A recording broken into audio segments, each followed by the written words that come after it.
Paris. London. We're just a regular family from Brisbane that decided to ditch the 9 to 5 and take off around the world. But it's not a holiday, it's a new format for living. Our time in Europe has almost finished. We're back in Oslo. The days are much colder and they're much shorter than last time we were here. Since our last video, we haven't stopped travelling. We've made the most of our rail passes and crisscrossed a huge part of Western Europe. In Paris, we saw crews repairing Notre Dame. We went up and down the Eiffel Tower, and we introduced the kids to Picasso. Remy lived out his long-held dream to visit Thomasland in the UK, until the park closed for the day. Everything's closed. In Amsterdam, we shared the story of Anne Frank with Juno, and spoke about the tragedy of war. And in Spain, we got to meet other families just like ours at a World Schooling Summit. It was great to compare notes with others living on the road. Like this family is from the Netherlands. We rented out the house, we bought an old caravan, and we just took off traveling around Europe. We don't know where we're going because we're dreaming about Asia. These guys are from Italy and America, and they've been traveling for nearly a year and a half. We've been to a lot of countries, over 20 countries up to now. As you can see, it doesn't stay still. So we're gonna...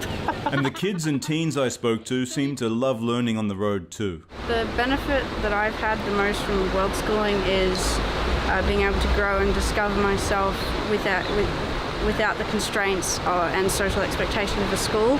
We bought the Canadian curriculum book for my grade, and I'm really enjoying it, doing it with her, and also getting to spend a lot of time with my mom and get to meet new people. After meeting all of these new friends, it was time to say goodbye. To them and to Europe. We decided our next destination would be back to Asia, this time South Korea. Let's talk about packing. We've learned a lot about packing efficiently during our travels. We've got 3 wheeled suitcases that mainly hold clothes. We each have a small backpack to carry our personal items. I only use my backpack day to day, and it goes into my suitcase when we're on the move. That's because I need to carry my larger camera bag on my back. Junko and I work on the assumption that we'll be carrying all of the children's luggage. Put a sleeping child into the mix and you've got quite a challenge. We've tried to minimize our possessions to the absolute minimum, and people are generally surprised when they see how lightly we're traveling. Our clothing is limited, and it gets tricky if we're away from a washing machine for too long. We generally manage to do laundry at least a couple of times a week. When it comes to packing styles, I prefer to roll my clothes. Junko packs her clothes in a KonMari-inspired way.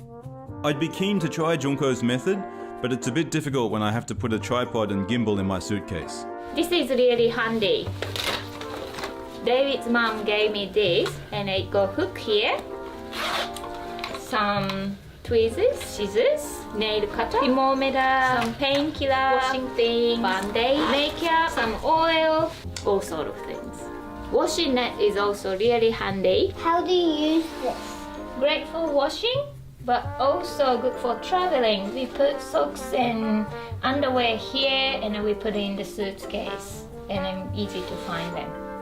Making these videos requires a lot of footage, so I keep a small waterproof action camera on a monopod strapped to the side of my camera bag.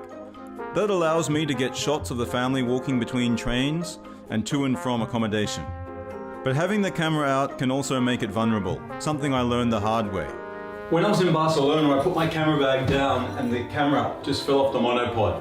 Now what I think happened was that when I was in the subway or something, someone was there trying to steal my camera, but they hadn't managed to fully unthread it. So now when I'm in a crowded place, I always make sure that I put the camera into my bag where it won't be stolen. Hey! We also make sure to carry a plastic bottle in the side pocket of my camera bag. Why? Let's just say that Remy can only hold on for so long, and there's not always a toilet handy. So those are our packing tips and tricks. See you next time from South Korea. In the next video in the series, we talk about some of the safety issues that we've encountered while traveling. How does it feel having to hide your nationality? It's complicated. Stressful? A little bit. Thanks for watching. If you've missed an episode of the new Format for Living, not to worry, we've got a playlist with all of them here. And if you'd like to see some of the other great content on offer from ABC Australia, look up here in the corner. And don't forget, like and subscribe to the channel.